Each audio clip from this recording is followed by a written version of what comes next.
Oiê! Hoje a gente vai falar como criar conteúdo para as redes sociais sem enlouquecer.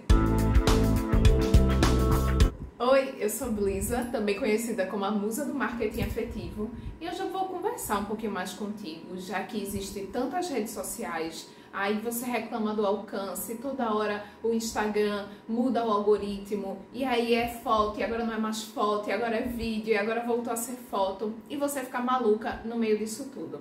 Então, vamos aqui falar algumas coisas que a gente pode fazer para não enlouquecer tanto.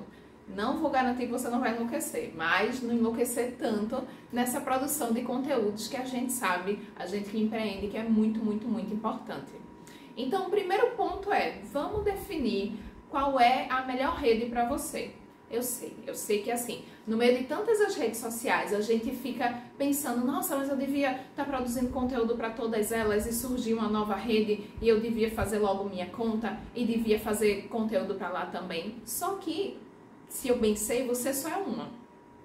Para quem tem equipe, para quem tem uma galera assim fazendo conteúdo, é massa, porque aí você pode dizer assim, só faz conteúdo para essa rede. Então, se eu bem entendo, você que empreende e é uma empreendedora que é solo, ou no máximo tem uma outra pessoa te ajudando, você já precisa dar conta de todas as coisas que envolvem esse negócio, que é a parte de administração, a parte de falar com clientes, produzir para as redes sociais. Se você trabalha com produto físico, você ainda tem que pensar na produção desse produto, ou seja, tempo para produzir, tempo para comprar material, embalagem, enviar, ou seja, tanta coisa que a parte de produzir para as redes sociais, para fazer o teu marketing, acaba ficando desse tamanho. E aí o que é que acontece? A gente vai deixando para depois, a gente diz, depois eu faço esse post.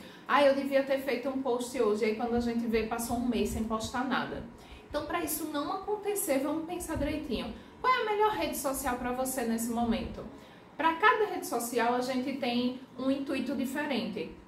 Então, para quem trabalha bastante com fotos muito bem produzidas, por exemplo, uma marca de velas, ela pode trabalhar com o Pinterest, que é uma rede que as pessoas não usam muito para venda, mas que ela já tem essa parte de anúncios e geralmente as pessoas que entram lá, elas já estão buscando salvar referências. Então, você vai direto lá na fotinho, clicou, vai direto para o seu site, compra a vela de você e pronto. Você já teve o seu cliente. Agora, se você está pensando para o Instagram, e aí você também tem essa parte visual bem legal, seria um carrossel, o Instagram não tem um link direto, então você tem que pensar se você jogaria isso nos stories ou na bio. E então assim, pensa direitinho o que é o teu negócio. Já se você dá, por exemplo, aula de velas, seria melhor o YouTube, o TikTok, porque você vai gravar aulas rápidas ali. Então entende que para cada rede social é melhor, tem um nicho específico. Então define muito bem. Emily, mas eu acho que eu devia estar no Instagram porque está todo mundo no Instagram. Você não é todo mundo, já dizia a sua mãe. Então assim, para com isso, pensa direitinho qual é a melhor rede para você. Cada negócio ele é único e vai depender muito do que você quer com o seu negócio. Por muito tempo eu produzi para o Instagram e hoje o YouTube virou a minha rede principal.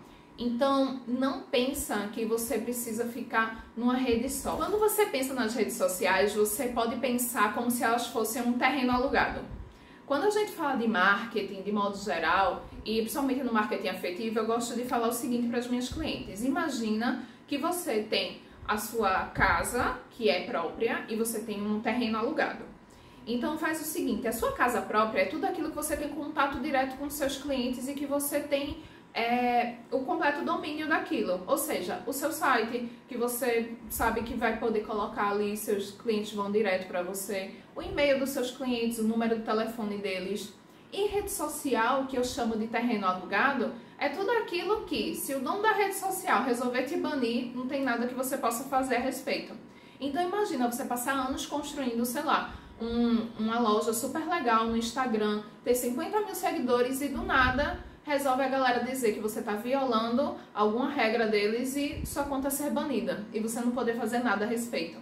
Então a gente fala, mas eu não devo produzir para rede social? Deve sim, mas tenha sempre essa intenção de que você está num terreno alugado. Então a ideia é levar a galera desse terreno alugado para seu terreno próprio. Porque aí você, se por exemplo, o Instagram ficar fora do ar, o WhatsApp ficar fora do ar, o TikTok ficar fora do ar, você tem como ter contato com seus clientes. Ainda assim eles compram do seu site, ainda assim você tem o número deles e ainda assim você tem o e-mail deles. Então, levando em conta essas duas coisas faz muito sentido. Por quê? Porque a rede social, ela vai alimentar a sua rede própria. Então, você vai mandar pessoas de um canto para o outro. E por que a rede social, né? Se você diz assim, mas eu já vou ter esse trabalho de fazer conteúdo, não seria melhor, sei lá, colocar um conteúdo só no meu site e esperar as pessoas virem? A rede social é como um shopping, as pessoas já estão lá, andando. Então é como colocar uma loja no shopping. Você coloca porque tem mais gente lá. Então pensar em trazer essas pessoas depois para a tua rede, né, própria é muito mais conciso e faz com que seu negócio ele fique muito mais consistente ao longo do tempo. Ou seja, você não vai sentir que passou 10 anos produzindo para alguma rede social e depois, poxa, qual o contato que eu tenho com meus clientes mesmo, sabe? Se eu precisar ou se acontecer alguma coisa da minha conta foi hackeada, como é que eu entro em contato com esses clientes? O terceiro ponto é... Eu acho que não era isso, não. Era isso. Terceiro ponto é, mantenha uma frequência possível e não a ideal. E o que é que eu quero dizer com isso? Todos os dias tem gente que me pergunta, mas eu deveria fazer quantos posts por dia? E aí seria, quantos você aguentar fazer? Tem gente que faz 3 posts por dia no Instagram. E caramba, isso demanda muito tempo. Tem gente que diz, o ideal é uma vez por dia. Ou seja, todos os dias da semana você está colocando post. Mas o que eu digo é, na sua rotina de empreendedora, quando você está lá fazendo administração, falando com o cliente, comprando produto, fazendo embalagem, colocando nos correios, você vai ter tempo de fazer um conteúdo por dia? Não, Emily, não consigo. Eu consigo fazer 2 conteúdos por semana. Então, essa é a frequência possível para você. Não é a ideal, mas ainda assim é o que você aguenta fazer. Porque a gente se frustra pra caramba quando a gente diz, o ideal é tanto. E aí a gente começa, a primeira semana a gente se mata e até tenta. Mas aí depois as coisas vão acontecendo. Vai ter algum problema com algum cliente, um filho ficou doente, alguma coisa aconteceu na sua vida que quebra essa rotina. Então é melhor você começar com 2 posts por semana, 1 post por semana, qualquer que seja nessa rede social possível, mas que depois você consiga aumentar essa frequência do que você começa logo. Eu quero bombar, eu quero fazer logo muito post porque eu quero que minha rede cresça logo. Isso não ser consistente. Então, quando a gente fala de marketing afetivo, a gente está pensando em algo de levar para a vida. A gente fala muito de uma vida leve. Então, não faz sentido que tu corra com esse conteúdo, sendo que não tem como fazer no seu dia a dia. Quando você tiver, e você vai ter, uma equipe para poder te ajudar com o marketing, sim, vai dar para fazer mais conteúdos por dia, por semana. Mas enquanto você estiver sozinha, o importante é que seja o melhor conteúdo possível dentro do que cabe na sua vida. O quarto ponto é, organize tudo isso de alguma forma. Ou seja, tu vai fazer vídeo para cá, para o YouTube, tenha uma listinha de próximos vídeos que você quer fazer. Essa listinha a gente tem muita coisa hoje em dia. Eu particularmente uso o Trello, tenho usado o Notion, mas eu uso muito meu caderno físico. E eu também tenho um planner físico. Eu sou o híbrido ali entre os dois mundos, entre a parte online e a parte física. Mas eu quero que você ache a forma de organizar melhor para você, porque, de novo, aqui a gente não tem receitas prontas. A gente tem o que é melhor pra gente e o que cabe na nossa vida. Se você deixar uma planilha toda linda, maravilhosa, mas nunca conseguir usar ela, porque só de pensar em abrir essa planilha dá muito trabalho e você não ter acesso fácil a ela, você não vai conseguir organizar esses conteúdos que você vai fazer para as redes sociais. Então, pensa direitinho. O que é que eu consigo anotar? Eu vou anotar numa caderneta que está sempre comigo. Ótimo, massa. Se você já é a pessoa das planilhas e quer ter uma planilha toda bonitona, massa. Faça uma planilha bonitona para você. Se você é como eu, vai testando novas ferramentas que mais te ajudem ou não, o Trello e o Notion realmente são boas opções e aí eu indico eles aqui. Mas acha o que realmente vai ser melhor para você. E aí você coloca, olha, eu vou conseguir fazer a frequência de 2 vezes por semana, tá? Quais são os temas principais? Eu particularmente gosto de falar, vamos colocar um dia para venda, que aí você vai falar mais especificamente do seu produto ou do seu serviço, e um outro para ser mais didático, nesse ponto de 2 posts por semana, tá? Então, você faria, já diria, tal dia seria o dia de fazer o post de venda e tal dia o post educativo. Anota isso. Uma coisa que eu gosto muito de fazer é ter um baú de ideias. Então, as ideias que eu vou tendo ao longo do tempo, eu vou anotando tudo, porque aí, quando eu chego para produzir, eu não fico, eita, o que é que eu vou fazer o post de hoje? Ai, meu Deus, estou sem ideia. E isso acontece muito. Quando a gente senta, ou quando finalmente tem algum tempinho para fazer o post do dia, você pensa, caramba, eu tô sem ideia nenhuma, eu não sei o que fazer. E aí acaba passando. Então, tem esse lugarzinho que tu anota todas as tuas ideias e tenha isso como uma forma realmente de te organizar, porque você não vai ficar perdida nesse monte de coisas para fazer.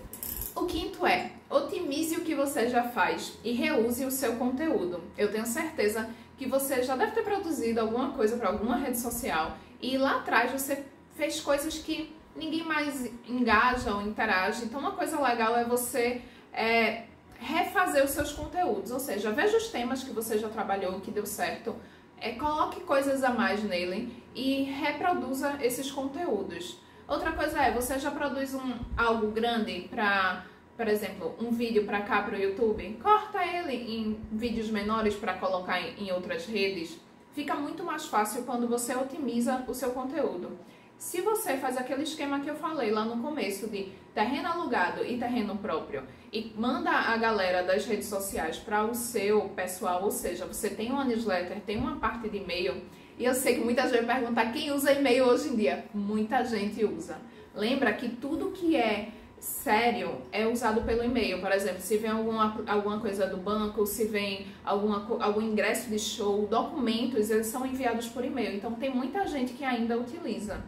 E ao longo desse tempo, né, de rede social e muita gente mandando muita coisa, a gente costuma assinar as newsletters que a gente gosta realmente de receber. Então é uma atenção melhor ali, ou seja, quando você abre aquele e-mail, você tem uma atenção mais focada. Então a ideia é, se você falou de um assunto na sua rede social essa semana, por exemplo, eu trabalho com uma educação, a parte de educação da Babá dos Sonhos, que é um conteúdo super legal, e aí, por exemplo, o conteúdo do mês é a adoção. Se você trabalha com isso na rede social, trabalha com isso também na newsletter, ou seja, vai fazer um caminho, você não vai ter que pensar em 2 assuntos diferentes e ter mais trabalho. Otimize o que você já faz, otimize o seu trabalho. Essas dicas que, como eu costumo falar, você pode fazer conteúdo para suas redes sem enmaluquecer. Mas se você tiver mais alguma outra dica, me conta aqui nos comentários. Não esquece de mandar um oi também em outras redes sociais que também estão aqui embaixo. Um cheiro e até o próximo vídeo. Compra de mim!